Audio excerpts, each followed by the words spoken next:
Hey guys, in today's video we're going to be looking at your new sheets, options and properties available. But before that, let's have a quick intro first.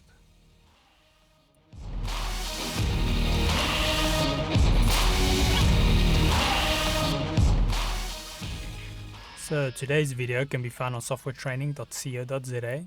We make short and easy to watch problem solving videos, and we also have daily updates. Otherwise, back to the tutorial here.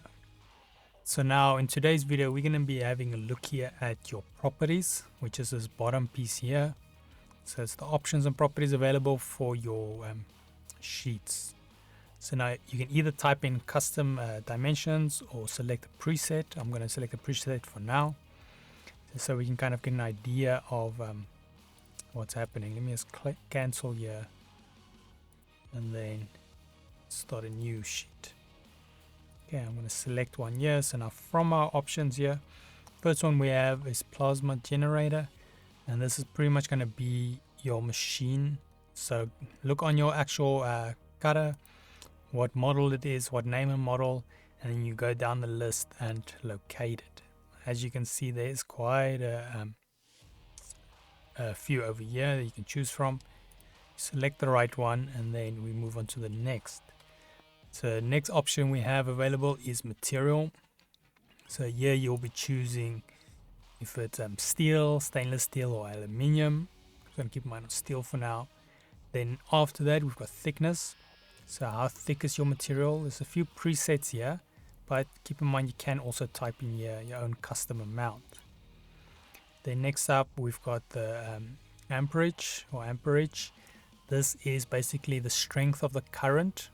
So you can type in here the amount that the strength of the current is.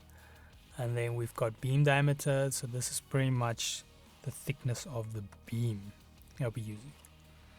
So yeah, that is it on the options and properties. So just a quick recap again. First of all, we've got the plasma generator, which is pretty much the machine you're going to be choosing. Got material, which will be the type of steel, whether it's aluminium or steel or stainless steel. And then we've got the thickness. This will be the thickness of your actual material. And then we've got your amperage, which is the strength of the actual beam, so the amount of electricity going through it. And then we've got the beam diameter, which is the actual thickness of your beam. But yeah, so that is it on the new sheet. Thank you guys for watching. I think this is probably the last video for this little mini series. Otherwise, if we head here to softwaretraining.co.za, you guys will notice we've got a variety of different softwares we do cover, and you can also isolate your search on the top right. If you do not, however, find the training videos you're looking for, just simply go here, request the training video, fill in the mini form, and then we'll do our best to try and make that for you. But otherwise, thanks guys for watching, and cheers.